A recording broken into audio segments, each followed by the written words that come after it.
But first, it's been said that aside from his wife, no one knows Senator John McCain better than Mark Salter. Salter, who owns a summer home in Castine, has worked for McCain for 29 years. Not only has he served as McCain's speechwriter, political advisor, and chief of staff, he's also co-written all 7 of McCain's books, including the newest, The Restless Wave, Good Times, Just Causes, Great Fights, and Other Appreciations. John McCain has spent much of the last year at home in Arizona battling brain cancer. It will likely be the last fight in what has been an exceptionally full life, one that took McCain from 5.5 years in a POW camp in North Vietnam to the Republican nomination for president. Mark Salter was by McCain's side as much of that story unfolded. You started working for John McCain. Were you, at that time, unusually impressed with him, or was he just kind of another senator and you were a guy who was looking for a job? I liked him personally, right off the bat. He's a very personable person, very demonstrative, very casual. Even the interns called him by his first name. He was just a very relaxed, funny, personable, energetic guy that wanted to get into a lot of things. So he was fun to be with. In the late 1990s, Salter helped McCain write Faith of My Fathers. It told the story of McCain's father and grandfather, both of them admirals in the U.S. Navy, and of McCain's career as a Navy pilot who was shot down over Vietnam and spent 5.5 harrowing years as a prisoner of war. It was his idea that I write it. It wasn't my idea. I didn't pitch the idea to him.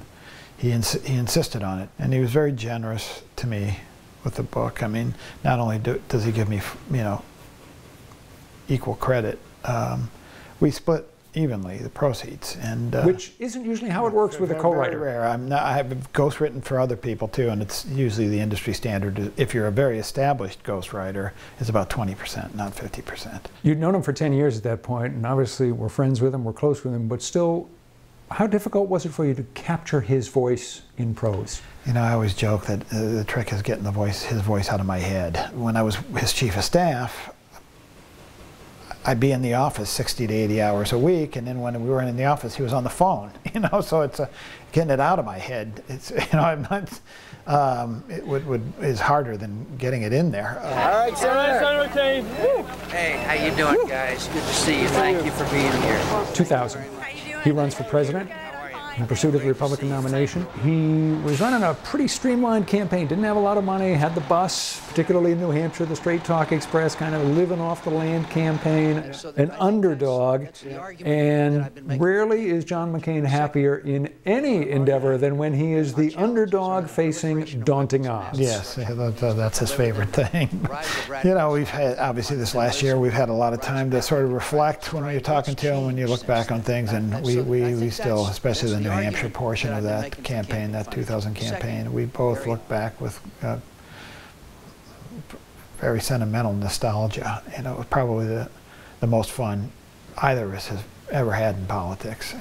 He says that aside from Arizona, New Hampshire is his favorite state. He truly loves New Hampshire and its people. He does. And when he won it the second time, when he won the New Hampshire primary in 2008 for the second time, he turned to his wife, I remember it. He said, "These people have been so good to me." 2008, he runs for president again. Yeah.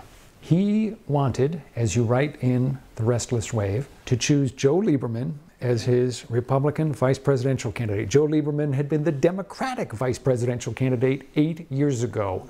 What did you, as one of his top aides, think of that idea? Well, I mean, we all know and admire Senator Lieberman, so all of his senior staff liked the idea of it. We just thought it was impractical. Reluctantly, we persuaded him that he couldn't do it. He regrets that. He writes that in the book. This is one of his major regrets in politics, maybe even in life, is that he didn't go with his gut, as he puts it, and choose the person he really wanted. Yeah, he does. He has told us many times, in more colorful language than I use. Well, I don't know why I listened to you. Do you think the outcome would have been different if he had chosen Joe Lieberman rather than Sarah Palin? No, I think we would have lost anyway. In The Restless Wave, McCain writes at length about the decline of civility and cooperation in Congress, and about how much he enjoyed working with and fighting with a liberal Democratic senator who became his good friend, Ted Kennedy. Much of the time they spent brawling with each other, fighting, and his argument was, you can come here with strong opinions and you can fight like hell on the floor of the Senate, but at the end of the day we have a mutual responsibility to make some kind of progress on the problems that our country is confronting. There is a segment of the party in Congress now that believes it's some kind of moral failing to cooperate to an extent with people who believe differently than you do on the issues of the day, and that we would rather do nothing than do something that isn't 100% the way you want it. You can't govern that way. You can't get anything done.